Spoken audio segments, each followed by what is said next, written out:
Thank you, Glenda. You get an A+ for the name, so I won't try to repeat it myself. I'll probably blow it here. So, well, good morning, everyone. Today we're going to talk about interpreting emotions, and actually we're going to go beyond that.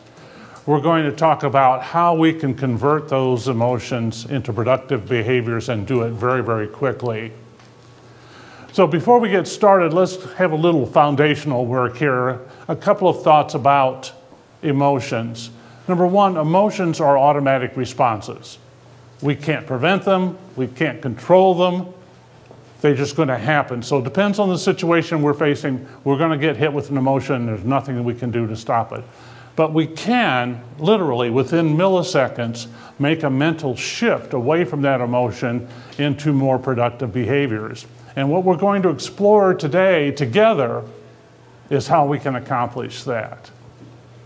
Now, we're not going to spend a whole lot of time on emotions like joy, peace, and contentment, because what I've found over the years is there are really only two mistakes that we typically make with regard to those emotions. We either spend too little or too much time savoring them. And vast majority of people that I know spend far too little time enjoying their successes. So if you happen to be one of those, a quick way that you can break yourself of that habit is to simply take about an hour, hour and a half before bedtime, take 15 minutes and recall all the good things in your life, all the things that you accomplished during the day. And if you had a particularly difficult day where things didn't go as well as you'd liked, think about what you learned from those experiences. And if you do that for a week or so, what you're going to find is that during the course of the day, you're going to recognize those things more readily, and you'll enjoy success and have a boost to your confidence and enjoy life much more very quickly and more consistently than you ever have before. Now, for those of you who might be on the other end of the spectrum, doing what they call resting on your laurels, there's a solution for that as well. It doesn't matter how much time you take to celebrate. So if you want to take days, weeks, months, doesn't matter. But set a definite time frame for that celebration. And then decide what you're going to focus your attention on when you get back from that time frame. It's as simple as that. I don't know a whole lot of people that wrestle with that problem, but if you happen to be one of them, that's a simple solution for you. Okay? Questions on that? By the way, you're going to be working here today, okay? This is not just me presenting. Every one of you should find a sheet like this at your place. And I set this out so that you can take notes as we go along. And what we're going to do is we're going to discuss these emotions and what the message is sending. Because another thing about emotions is that they're messages from our subconscious mind. And one of the keys is understanding what that message is, because once we understand what the message is, then it's fairly easy to convert it into an action, to a productive behavior. So what we're going to do today is we're going to go through these one by one. And by the way, I don't care whether we get through the entire list or not, because what I really want your takeaway to be today is an approach for understanding your emotions and converting them into actions, okay? So we'll continue on a given emotion until we've exhausted the discussion. So as we go through these, I want you to just shout out, hold up your hand, whatever, and tell us what message you think that emotion is sending to you. And don't hesitate simply because you don't have an action in mind to deal with it, because we're going to join together as a group to figure out what actions are available to us. Make sense? Questions? Okay, so the first one is procrastination. Josh? I hate doing the mundane. Hate doing the mundane. So I just don't want to do it, right? So what's an action that we could take for that? And I'll get to the others here in a moment. So what actions can we take when that's the case? When we're, in essence, asking ourselves to do something that we really don't want to do? Mary? Delegate it. Delegate it. Certainly that's a possibility. Richard? That's what I was going to say. That's what you're going to say as well? Just pick out a small piece that you can manage and that you can enjoy out of this mess of stuff that perhaps you're not that eager to do. Okay, so if you break it down into smaller pieces, most of us can deal with something uncomfortable, something that we don't enjoy for a short period of time.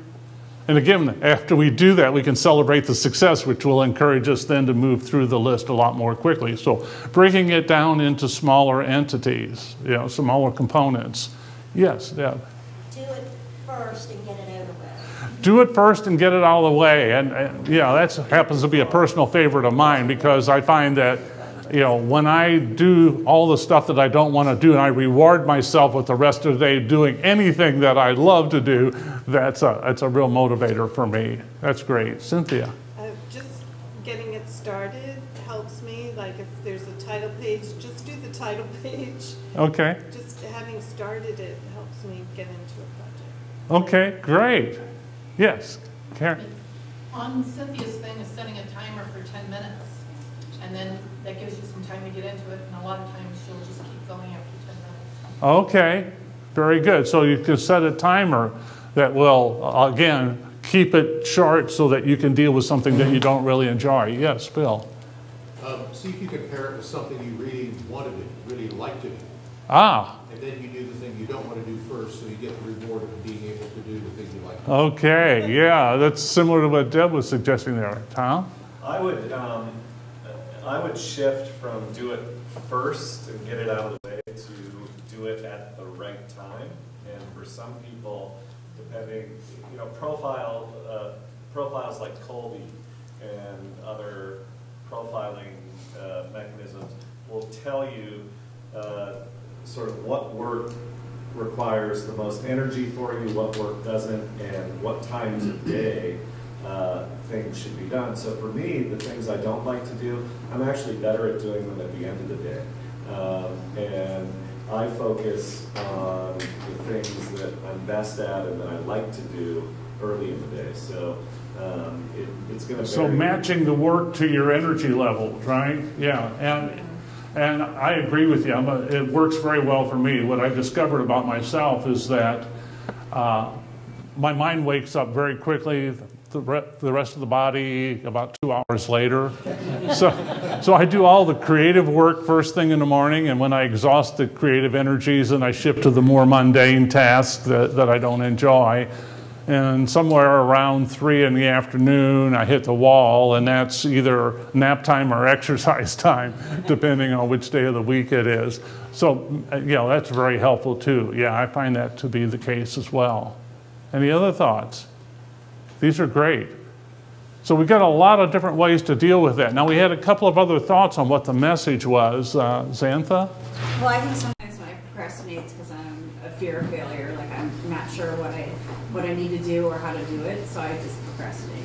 Okay, so if we're concerned about whether or not we can be successful at it, we tend to put it off. So what are some of the actions that we can take to help us through that? To get past that, Tom?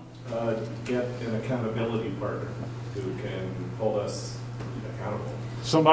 So get an accountability partner, somebody that's going to, that we're going to feel embarrassed to admit that we haven't done something that we committed to do. Okay? So that's a possibility. Mary? Let's just say something is 10 steps. You know how to do 9 of them, but you don't know how to do the first one.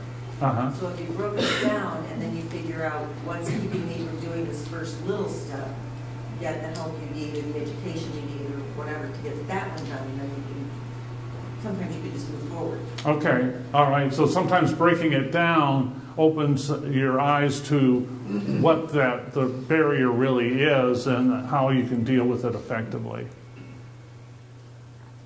Bill? Dale, I think putting together a collaborative group of people who are not necessarily like-minded, but I can put that problem out in front of them and they can help me work on that problem works very effectively. So if you've got a mastermind group or something like that, or a pool of resources that you know that you can count on for very candid input, and you share with them what your concern is, what your fear is, they can often guide you beyond that very quickly. So that's great. Thad? Kind of piggybacking on that, understanding the benefit of completing the task and not getting bogged down in the minutia of the mundane task itself, but understanding there's a benefit at the end of it. I put that to my sorry, Lori, I put that to my bookkeeping. I hate cleaning books, but I know that having clean books and balanced sheets will help my business. So that's the benefit of going through all the. So sometimes just simply reminding yourself of what doing this is going to save you in the future will help you get beyond that. Good. Quit trying to be perfect. I mean, perfectionism can really be Right. That's so hard to do.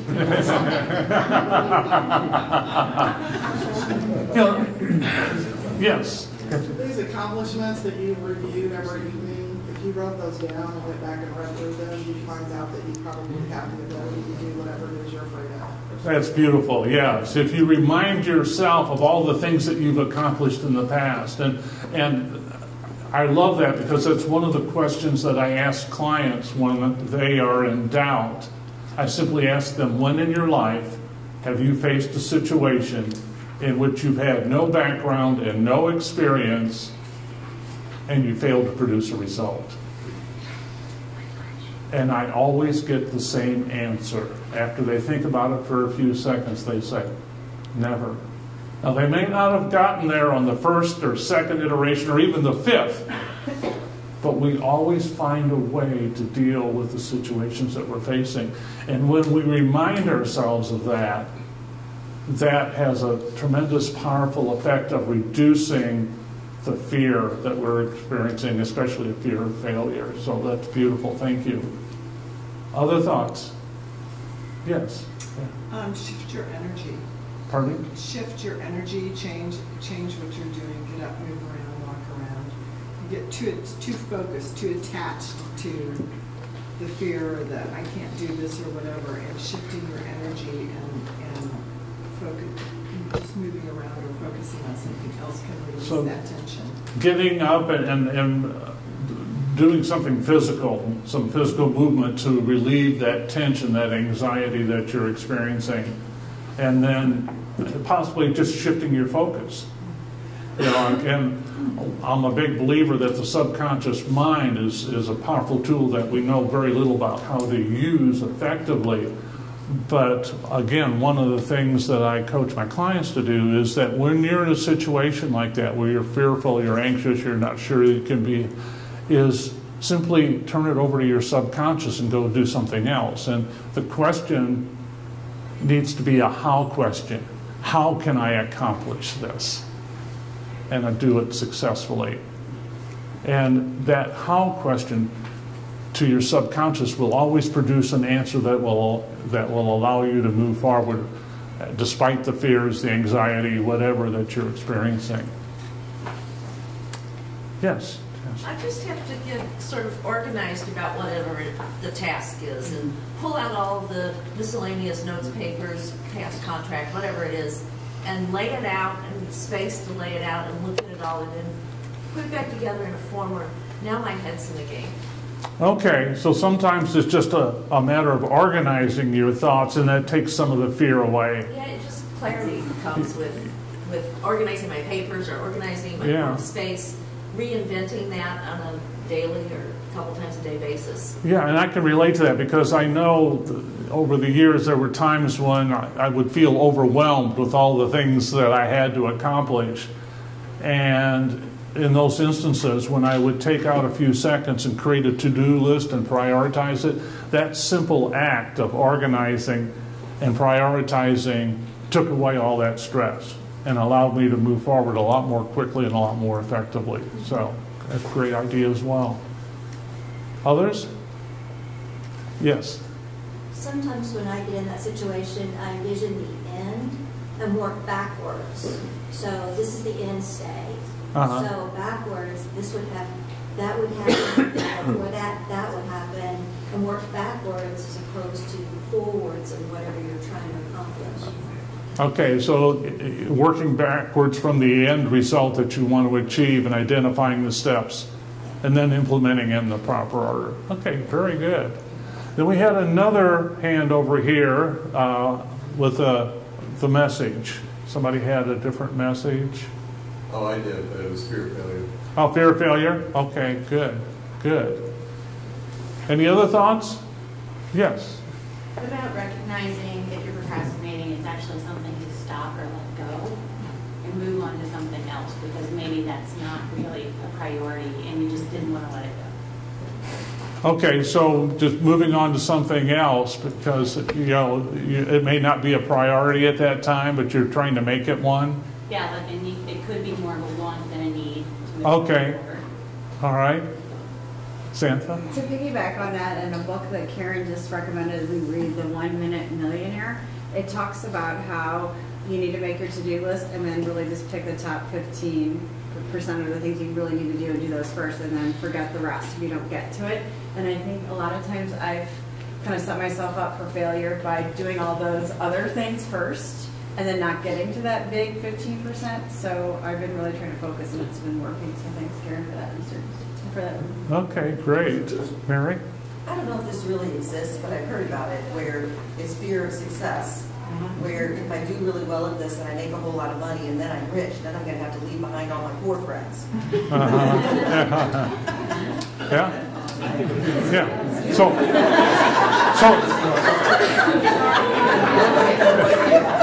So how would you deal with that? Yeah. Karen? I just saw this on a calendar, and to me it really resonated with who I am, because I know I can't do things perfectly. I really know that well. And it says, do something bad until you can do something good, until you can do something great. So sometimes the paralyzation comes in from, I don't know how to do it perfectly, I don't have that problem, I'll do it badly. But to me it is something that the first time we do anything, this is what I try to tell people that get involved with projects we do here for the first time. We are not going to get it right, but we're going to do it and we're going to do it better the next time. So, you know, it's bad, good, great. Yeah. And if you don't start with bad, you don't get started. Well, it's an evolution. And as we evolve, we refine. So, I think also what Rachel, there is a notion that embracing the procrastination, that the cream will rise to the top and just let it, you know, millennials have found a great way of doing that. So when the cream rises to the top, then focus on the things you want to do. okay. So it's almost like everything in its time. It's a contrarian thought process. Yeah, everything in its time. Good. Other thoughts? Are we ready to move on? I'll share with you my perception. Yeah, the procrastination, we're fighting nature. We're fighting what we don't like to do, and yet we feel that we need to do it. And you know, one of my actions is finding a new approach. A couple years ago, I met two women within the course of a week. Both felt like they needed to write a book in order to enhance their credibility in the marketplace. Neither one liked to write. One was very good at podcasts and videos. Another one was a very sought-after speaker. And my suggestion to each of them was, you know, take your videos or podcasts or tape your speeches and then take them to a transcription service and let them transcribe it for you. Then all you have to do is organize your book. You don't actually have to write it per se. So looking for an alternative approach to accomplishing it. And if you really can't find one that works for you, delegation is a great way to do it. Outsource it. All right? But all of these were great ideas. Very good and useful, helpful ideas. The next emotion we're going to deal with is fear. So what message are we getting when we're afraid? Fear of failure. Fear of failure, so that's one possible fear. So the message there is that we're afraid to fail. Okay? So lack of confidence. A lack of confidence. Okay. Yeah, so let's go with the fear thing. In the fear of failure, and I think we've talked about this in the procrastination, right? So all the things that we discussed there in terms of fear of failure would apply here, wouldn't they? That makes sense? So a lack of confidence. Okay, so how do we deal with the lack of confidence then? I know what book you can buy. Thank you, Thad. I can't pronounce the name of it. So, yeah, so how do we deal with the confidence issue? Self-love. Self-love, Karen? I think this is again where peer advisors and a community of support, where other people see in you what you can't see in yourself, and hold that space for you. In fact, we have a quote on the wall: "When I see in you what you do not see in yourself, I'm the bridge." So there's a bridge of confidence by surrounding yourself with other people that see your growing. Okay, so surrounding yourselves with others who see all the great things that, great skills and abilities and that you possess, so that you can see them as well. Not naysayers, supporters. Right, supporters. And to your point, you know, years ago I saw an interview of the Williams sisters, the tennis champions, and in that interview, they said that when they first decided that that's what they wanted to do, they wanted to be world-renowned tennis champions, that all of their friends said to them, "You're crazy, you're nuts, it'll never happen. You're kidding yourself." And they said there are times when you have to leave old friends behind and develop new friends who are going to be there and say, absolutely, go for it, you can make it happen. To have that provide that encouragement.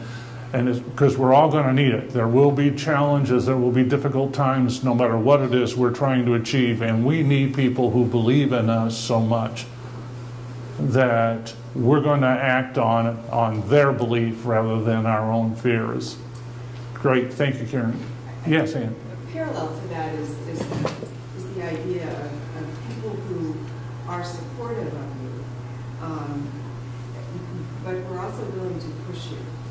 Okay. So they're holding you accountable. They're not really letting you kind of wallow in you can't do it, I don't know how to do it, but rather forcing you to work a plan, come up with a plan to be successful, to get by that issue, that lack of confidence. So people who are willing to go beyond encouragement into, you know, helping set expectations and pushing you forward, propelling you forward.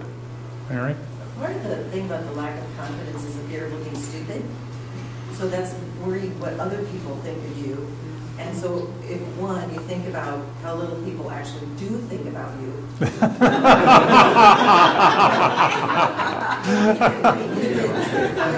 fear of speaking, standing up there, I mean, as sitting in the audience, how many times are you being really critical of that speaker? How many times, well, I shouldn't have said that, or you're terrible at this? And we don't do that. So if you don't do that as sitting in the audience, chances are the audience isn't doing that to you when you're out there either. People want you to succeed. So the fear of looking stupid is really more just something cognitive here that is truly going to happen in the minds of the people out here. Yeah, really, and to your point, Mary, you know, besides the fear of looking stupid and ultimately realizing that people really don't think that much about us after all, but also understanding that it is a statement of confidence when you're willing to ask the questions. It's a statement of confidence. When you admit that vulnerability, that lack of knowledge, it demonstrates a level of confidence that a lot of people don't possess. So you can remind yourself of that as well, Tom. Along the lines of what we just heard, I think the action is to get out of the emotional state into the rational state of translating the story you're telling yourself. So the emotional story is, I'm going to look stupid. The rational act is to understand that the people out there aren't concerning themselves with you, or whatever it is, whatever the fear is. This outcome's going to happen, or something bad's going to happen. If you step outside of that emotional, breathless state and really dissect it rationally, more often than not, you realize that the story you're telling yourself is a lie, and if you can reach that rational state and expose the lie, you can dissect the fear and get over it. Yeah. And to your point, when you're making that transition, something to help you make that transition from that emotional state to that more logical, rational state, is again to remind yourself how often in the past you were concerned about making a mistake, and you made a mistake, and people were really very generous and not being critical of you, saying, well, yeah, I mean, we all make mistakes, you know. And we do. Recognize the fact that we all make mistakes, and we all acknowledge that we make mistakes. So we tend not to be too harsh with others who make a mistake, because we've all been there, done that. Okay? So that might help in that mental shift as well. Dale, to Tom's point, the technique that I use is this. First of all, I have to remind myself that fear is a choice. Okay. Right? I mean, it is a choice. And so you have to, for me, I have to choose not to be afraid. But then what I do is I compare what I'm afraid of to other things that have happened in my life. And usually this current fear doesn't stack up against the other things that I was afraid of. And so it really puts it in perspective, and it's not as big a deal as I thought it was.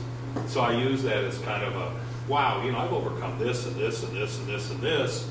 This fear is really no big deal. And then it moves me to Tom's point, it moves me into more of a rational, thinking about it rationally. Okay, very good. Yeah, so that's another approach, and that is that recognizing that fear is a choice, and we can choose not to deal with it. And one of the ways to get beyond that fear is, as Bill said, to remind ourselves of the other fears that we've experienced and what actually occurred, which was typically a lot less bad than what we had envisioned, and then using those memories to remind us that this fear isn't any different. It doesn't stack up any greater than that. We've got several here, so I'm trying to do them in order. Kind of tagging on to what has been said, I think it's really helpful to do the 4 questions by Byron Katie. And I can't remember exactly what all 4 of them are, but one of them, the beginning is, are you 100% sure that this is true? I mean, 100% sure that this, what you're afraid of is true. Yeah. And then you do a workaround, which one of the questions is, what would it feel like if this fear wasn't here, or whatever? Yeah. What's the opposite? How would you feel if this, if this was not holding you back? And it's sort of a... So you're flipping the coin over. And instead of, thinking about the fear that you have, say, well, what would I do if the fear didn't exist? And help make the transition that way less. So, there are different kinds of fear, obviously, but one example is, let's say, the fear of speaking, which a lot of people have. And one way to get over that is just to practice and practice and practice and repeat it and repeat it and repeat it until it becomes second nature. That's one way that kind of sets fear aside. So that's one thing. The second thing sounds a little quirky, but I tell folks, the fears that you have are part of you. And you should love them the way that you love the rest of you. So I say put it in your pocket and take it with you. Okay, so acknowledge your fear, don't view it as something negative per se, just accept it, embrace the fact that this causes fear in you, but then also go ahead and move forward and continue to do the things that will help you overcome that fear. Very good, very good. Then was Richard, I think, next? Well, in Gay Hendricks' book called The Big Leap, we have kind of a fear of success, which is a little different than everybody's talking about here, where she's talking about we limit ourselves and all of a sudden we're successful and we kind of think, wow, why do we deserve this kind of stuff? And she talks about pushing through to that next level to where you are comfortable with that success and you can go beyond. Okay, good, good. So fear of success, but moving beyond that. Tom? Speaking of big leaps, a couple of months ago I shared in this room the story of going skydiving. Yeah. And what I talked about, which is pertinent here, is a mindset shift and not asking the question, what do I have to lose? Because if you really unpack that with skydiving, that's a rough question. and focusing instead on the question, what do I have to gain? So when we get caught up in our fears, we're getting caught up in that what do I have to lose question. And if you can shift your mindset to what do I have to gain, the choice is usually going to drive you away from your fear. Beautiful, yeah. So, Tom's approach there is we tend to look at what we're going to lose. That's where our fear comes in. And instead, what he's saying is, let's look at what we have to gain. When we focus on the gain, the fear lessens in that whole process. And I'm sorry, I've lost track of the hands, but... I think another way of saying it that I had a coach help with is to say, what's the best thing that could happen here? What's the worst thing that could happen here? And what's most likely to happen? Yeah. So then you can shift through all. So looking at the best, worst, and most likely is another way to deal with it. Your comment, Debbie, brought to mind a book by Don Miguel Ruiz called The Four Agreements. I don't know if you're familiar with that, but these are the four agreements are agreements that you make with yourself. And the fourth agreement says, do your best every day, which, we've all heard that. But what I loved about his book is that it goes on to say, knowing that from minute to minute, hour to hour, day to day, your best is going to be different. And I think we get too caught up in the fact that we have to be better than we were before every time. And it doesn't really work that way. That's not the way life works. And I know as a professional speaker, there have been days when I couldn't string two fluid sentences together to save my soul, right? And even on those days, I would have people come up to me and say, oh, Dale, it's just the message I needed to hear today, And it's, because at the end, I'm sitting there and thank you, it's over, But, if the content's there, the fact that I may or may not be on my best that day as a presenter really doesn't matter a great deal. If I'm working to do something worthwhile for the audience and help them in some way, the rest takes care of itself.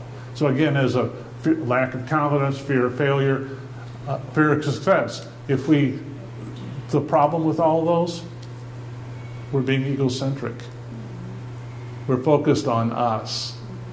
We shift the focus to others, those fears go away. That lack of confidence goes away. And I learned that lesson as a speaker because I had been speaking to market my business for quite some time, and during the course of 1 year, I had 6 invitations to speak, and I hadn't sought any of them. And I thought, well, people liking my messages that well, I need to get paid for this. And so I started charging for it, and the quality of my programs tanked, literally. And I had the good fortune to hear a speaker shortly after that happened that said, it's not about you and how you look. It's about what the audience gains from what you tell them. And as soon as he said that, I realized I was being egocentric. And when I focused back on the audience, when I became other-centric, those fears, that lack of confidence, all of those things have gone away. That was the benefit to me, was knowing that I helped others, not how I looked in front of them at that point in time. Okay? Yeah, there was a hand, I'm sorry. Glenda? Okay. Janice? I just wanted to say, sometimes we get overly worried about what other people are thinking about us, and it's not the place to put your energy. Right. Worrying about what others are thinking about it, as Mary pointed out, is a waste of time because they really don't think a great deal about us. Or it's really none of my business what they think. It's kind of a saying I once heard. Or frankly, Scarlett, Glenn? we've already heard some wonderful ideas and, you know, some wonderful resources. The thing that really comes to mind for me and what I have been trying to practice is Mel Robbins wrote a book called The 5-Second Rule, and she talks about that before you can really get deep into that story of you can't do this and you've never done it before, and that little gremlin that's sitting on your shoulder talking to you, that you should practice the 5-second rule. And it's just absolutely, there's brain science behind it, and you can probably speak to it, but you count backward, 5, 4, 3, 2, 1, and it changes your focus, and then you just go for it. Okay, so a simple technique is to count backwards, to pause and mentally count backwards, 5, 4, 3, 2, 1. And because you're doing something in reverse order, it forces your mind to refocus, and once it's refocused, it frees up then after that, and it opens you up to greater possibilities. Very good. Thank you, Glenda. On Mel Robbins, she's got several YouTube videos on that, on the 5-second rule and the book, and some interviews and that sort of thing. So there's also on YouTube a presentation by a rap artist, quite famous rap artist. And of course, that's not my genre, so I don't remember his name at all. But so anyway, so this rap artist is talking about the 5-second rule and how Mel Robbins' 5-second rule changed his whole life. Okay. It's absolutely amazing. Yeah. The countdown. So Mel Robbins is the author of that. Okay. Right. Very good. She talks. There's a YouTube video. She's talking to Success Magazine at their conference, and she actually, there's a gentleman that comes on stage with her because she's talking about how this has impacted people that were at the point of suicide. They actually learned about it, and she has a man come on stage and talk about how he was at the point of suicide, and he applied her rule and he changed his mind. Fabulous, fabulous. Other thoughts? Yeah. Yes. I just wanted to add to, several of you guys had mentioned about like looking at it from the other direction, what can you gain from it, the other side of the coin. To me, I always try to remind myself to do that simply because I feel if you focus on the fear, if you focus on what that is, you will just continue to make that grow even more than it probably started with to begin with. Versus if you're focusing on the benefits, or you're focusing on, you know, how it would be if you didn't have that fear, then you're more likely to move in that direction and have the confidence to move forward. Versus when you're focused on the fear, you're going to move into that fear, and you're just going to make it grow even more around you rather than facing it or addressing it and moving forward. Yeah. Yeah, as Tom said, focusing on the gain rather than the fear itself. So I think it compounds. Wherever you focus is the direction you'll probably head. Yeah. So if you change that focus, you'll head the right way. Good, good. As you can see, there's no one right answer to all of this. Yes, Alex. Yeah, I was going to say we've talked a lot about, you know, the different aspects of focusing on the positive outcomes, focusing less on the negative outcomes of what other people think. I think it's another question to ask yourself that's useful is, are you going to do the thing that scares you, or aren't you? It's just a yes or no question. And when you put it to yourself like that, you know, most people's immediate reaction is, well, of course I'm going to do the thing that scares me, because that's, you know, that's the positive answer. And then, you know, with that perspective, regardless of what you do, even if you do the thing and you totally beef it, you know, even if it's the worst case scenario, it's still a positive because you still did the thing that was, you know, fearful. Right. So, you know, just going after it, you know, just making a choice whether or not you're going to deal with that fear. And more often than not, if we choose to, we can do it. My apologies. I forgot to mute my own phone. Okay. But your choice and Bill's choice comment brings to mind something else. It's okay to choose not to deal with the fear. Okay, it shouldn't shake your confidence. So one of my fears was a fear of water, swimming. I was not a strong swimmer. So about 3 decades ago, my wife was a tropical fish hobbyist, and we were planning a trip to the Caribbean. And she said, well, I want to see the fish in their natural habitat. And I said, oh, that's fine, we'll go snorkeling. And she said, no, I want to learn to scuba dive. Gulp, you know. So I wasn't real wild about that idea. Like I said, I'm not a strong swimmer, somewhat afraid of the water. But I wanted her to have the experience, and I wanted to share it with her. So we took classes, and we had some very patient and very encouraging instructors, and finally got so comfortable with it that when we did one of our first dives after we were certified, the instructor said, "I can't believe this is your second dive. You two are so comfortable in the water." Now, I'm also afraid of heights, so I won't get up on the roof of my ranch-style home, okay? But there's nothing I want to do that causes me to want to overcome that fear. I mean, I don't want to go rock climbing. I don't want to jump out of planes like Tom did. You know, I don't want to do that kind of stuff. So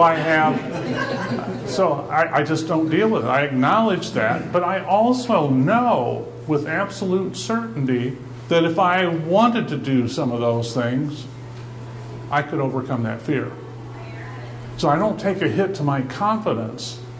I'm still confident that I could do that.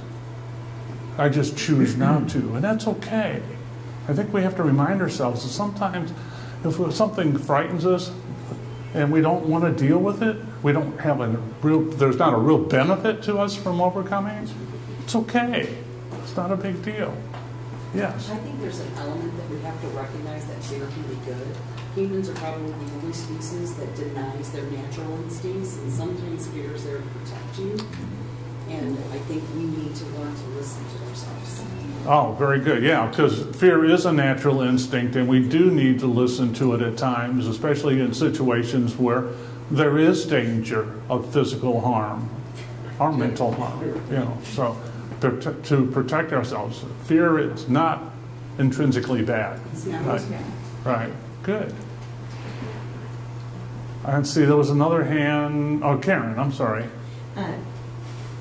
One of the things I do is I look in and create my own emotion of once I've gotten past that fear, what's that look like? So if it's fear of speaking, you know, you get to the end of it, you've got a standing ovation and things went well and you helped a lot of other people. So it's getting past that in your mind so you can work back to it. Yeah, so looking past the fear to what benefit, what you're going to gain from the process. Very good. I saw some hands. Phil? No, I was pointing at you. Okay, thank you. So when Ann and I moved to St. Louis and I went to work for the company I worked for, I was a sales manager and we were doing an absolute terrible job of delivering food to our clients. So I got into this funk and things weren't going well, and so someone said to me, "Have you ever gotten anything about Earl Nightingale? Have you ever looked into how Earl Nightingale approaches things?" I don't know how many of you are fans of Earl Nightingale, but his concept is that we become what we think about, right? And so what it taught me was, first of all, if I wanted things to be different, I had to take responsibility first. And so to me, whenever I'm not getting done what I want to get done, I have to usually look at myself first, and I have to take responsibility for my own thoughts, which are usually negative. And so I'm building on those negative thoughts. And what I've experienced several times in my life, when you change that thought pattern, the positive things start happening. Mm-hmm. So apparently Earl knew what he was talking about. Yeah, I think he did in a great number of ways. Tom? I want to re-emphasize what Dale said about the thinking of others and putting it on to others. And I'll share very quickly a business case for Markville. Late last month, early this month, we did a software upgrade. And we do those overnight to minimize the impact on our clients if there's any downtime. And it just turned out, nothing dramatic went wrong, but it just took a little longer for our developers to get the job done than we had hoped. And that time rolled into the early morning. So a few people woke up, got going on Markville, and they couldn't log in. And we got 5 or 6 phone calls on it. It turned out not to be a big thing, but it was big enough that I felt the need to send a note to all of our clients, send a note to several thousand users, explaining here's what happened, here's what we're going to do to avoid it moving forward, and so forth. And I might have subconsciously had a moment of fear of, how are people going to react to this? But it made me think when a business advisor, a partner in the business who's not there every day, wrote me an email later in the day and said, Tom, why did you send that note? I think that you created an unnecessary black mark for Marketable because so many of the people who got that note didn't even know the outage happened. And I responded to him by saying, well, yeah, I see your point, but what's important to me is that all of the people out there know that we have their back, that we care about all these things, that if there's an issue, we're attentive to it. And again, I might have had just the smallest smidgen of, oh, should I send this note with the mindset that other guy had? But in the end, it's what do my customers and what do the people out there need, not what, not worrying about the black market. When you talked about putting it on others and not worrying about yourself, that reminded me of that. It's a huge shift for me. When I realize, when I'm being afraid, I realize that I'm being egocentric.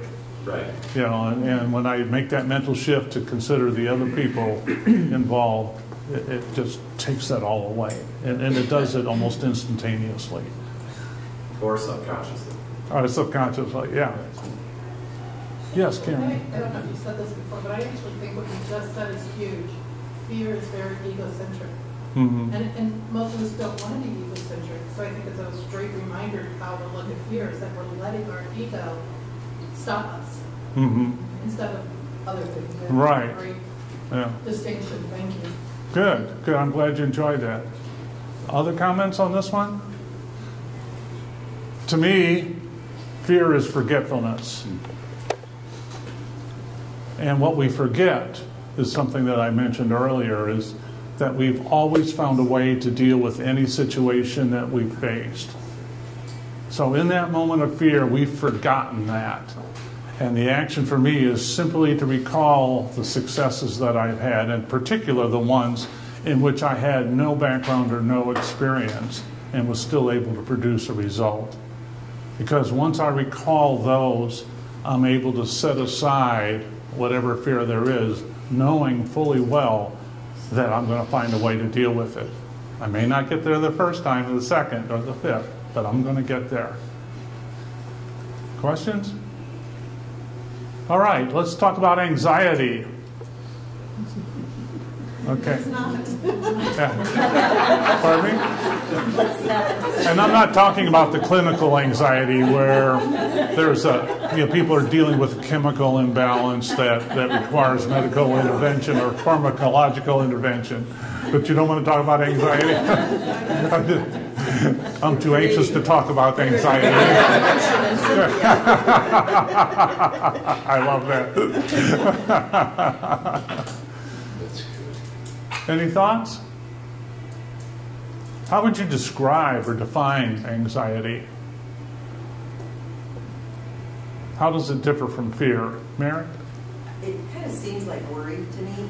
And a yoga teacher once said that worry is just praying for what you don't want.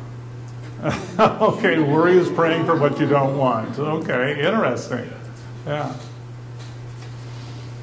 For me, Yes. it's feeling more out of control, like I don't have control of everything that's on my plate or going around.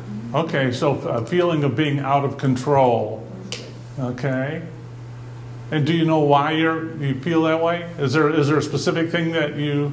Yeah, my specific action is organization.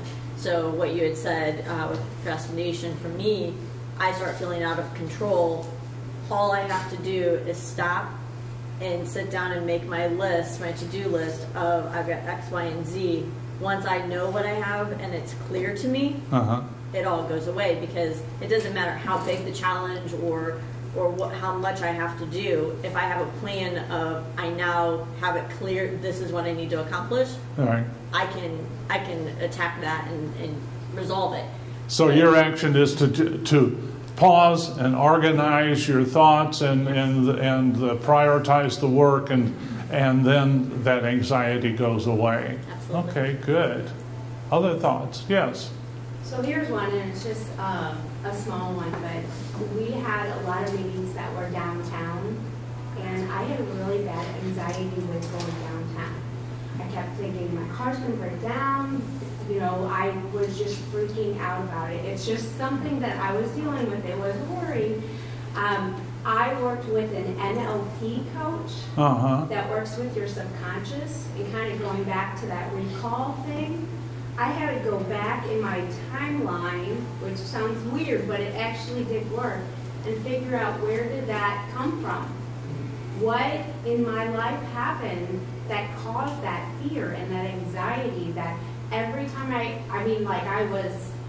can't go downtown, and it was like every month I was scheduled to be down there to do a presentation or to be part of the team, and I could not go. So it was just interesting when I started thinking about other things in my life that happened and recalling it. Okay. It really helped me go forward and not have that anxiety. Okay, so during that anxiety, look using NLP, neuro-linguistic programming, to look back at what may have triggered that fear, that anxiety in the past, and then working back for a way to overcome that. Mm-hmm. Interesting. That's good. Thad? I learned an interesting definition for anxiety from one of the therapists in the nut house I was walking in. Half of you laughing, that anxiety is rumination. It's the rumination is what cows do with their cud. They keep chewing it over. And anxiety is continually looping the situation, the bad possibilities of the situation over and over. And that really builds up an anxiety of the situation for you. So if you can break that cycle, that circle, or in that rumination, then you can get over the anxiety, or at least alleviate. So how do you break that? By realizing more of the reality of the situation, because anxiety is usually it kind of goes back to the fear of the situation. The anxiety is the action of going over the situation in your mind over and over again, with the negative outcomes winning out. And okay. Change and shift that mindset of the positive situations that can come from the positive outcomes that can come from the situation, then you can break that cycle. Okay, so part of it is recognizing whether or not you're nurturing the anxiety by continuously focusing on it, or whether you can shift that, or when you realize that you're doing it, then make the mental shift to something that's going to be more productive. And interestingly, we all get to that point at some point, because when we're constantly nurturing that emotion, that fear, that anxiety, whatever it might be, we exhaust ourselves. Physically and emotionally, we exhaust ourselves. And it's when we hit that point of exhaustion that we let go of it and we look for a solution. And really, it's a great point there, because we are in control of when that transition occurs. Because as soon as we become aware of what we're doing, and we know we're going to hit that point anyway where we're going to exhaust ourselves, instead of waiting for exhaustion, go ahead and make that mental shift. Realize that, hey, I'm doing this to myself. I need to stop it, and I need to stop it now, and I need to shift my focus on how I'm going to deal with it. Okay, questions? One other thing that coach taught me is when I was dealing with that, I had to focus on all the success, like all the times I went down to a Cardinals game, had a great time, like all of the good things about being downtown, the good experience. And basically I had to do an exercise where I had to go downtown, you know, just to fight my anxiety, to, you know, deal with everything. So it was neat just to have to change your mindset of think of how successful, you know, it'll be, that event will be with you there, and how much you'll get out of it. So again, focusing on past successes. Mm-hmm. Good, good. Thank you, Tracy. Yeah, to me, you know, anxiety is a generalized fear. You know, often we don't know what's really causing it. we just feel off, things aren't right, you know. And so to me, the key is then in that kind of situation is finding out why. And Lori dealt with it by taking a look at, you know, just pausing and reorganizing. Tracy did it through NLP and going back and revisiting successes. Thad, you know, pointed out that awareness of what we're doing, that we're nurturing that emotion, can also work to help us stop doing that and shift to a more productive mindset. Okay? Others? Frustration. What message are we getting with frustration? Things are not going my way. Things are not going my way. Yes, indeed. Mark. Possible resentment? Pardon me? Resenting that it's not going your way? Oh, and resentment. Resentment associated with the fact that it's not going your way. Yeah. So how do we break that? Alex? I think just stepping away from whatever's frustrating for just a short period of time. You know, I find if I'm dealing with a frustrating task and it's not working, you know, trying to push through with that frustration doesn't work. You gotta go take a lap around the building or something. Okay. You don't leave it forever, but you gotta take just a little bit of it. So moving away from it, just setting it aside, moving away and doing something different. Why does that work? I agree with you. It works, but why does it work? Mark? It's a pattern interrupt of your brain, the way you're normally thinking. There's another way to reprocess it, I guess. Yeah, and Janet? Change of focus. Bill? This is Bill's on the statement, things are not going my way. Well, one response to that is admit the possibility maybe they shouldn't. Okay, acknowledge the possibility that what we're hoping to happen shouldn't be what we're hoping for. But then, of course, that begs the question, well, why shouldn't they go my way? And start lining up the factors that contribute. Okay, but I'd like to go back to, thank you, I'd like to go back to what Alex said here. Because the reason that works is because what we're doing is we're, in essence, when we walk away, we're transferring the problem to our subconscious mind. And our subconscious mind is great at providing solutions to the problems we're facing, the challenges we're facing. And you can accelerate that process by, as you're walking away, asking your subconscious, how am I going to solve this problem? How am I going to fix this so that my expectations are being met? Okay? And, you know, that's a powerful tool. And again, most of us aren't taught what the subconscious is really capable of, much less how to approach it, how to tap into that power. But that's an excellent way to do it. And I found the same thing, and we're running short on time, so I'm going to go ahead and shortcut this a little bit. But to me, frustration is unreasonable expectations. And yeah, one of the ways I discovered this was my dad was an automotive mechanic for a Ford dealer in the small town I grew up in. That part of the gene pool did not transfer.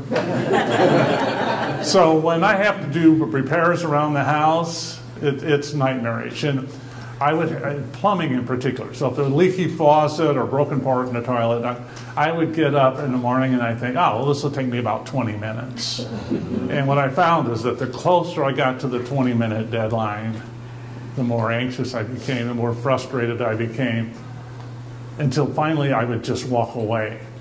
And almost as soon as I walked away, to Alex's point, boom, what I needed to do would show up. Yeah.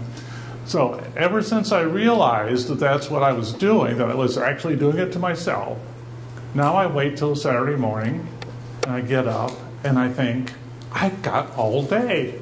And guess what? Now that I know that I've got all day, it typically takes 20 minutes. Just a shift in mindset there. So, you know, normally our expectations are unreasonable in some regard, and resetting the expectations, giving ourselves more cushion in the time frames that we're setting for achieving that. Okay? We need to wrap up here, so I'm going to skip By the way, if you want the rest of these, you just give me a business card and write slide on the back and I'll send it to you. Or my contact information is down at the bottom. You can contact me there.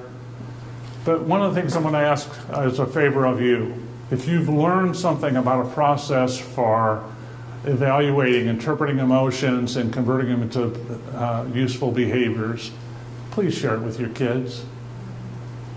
The earlier that they learn how to understand that their emotions are messages from the subconscious and ways for them to quickly convert from that emotional state to a very productive state, the more enjoyable and more successful their lives are going to be. So if you will, please share it with the kids in your life. Thank you very much.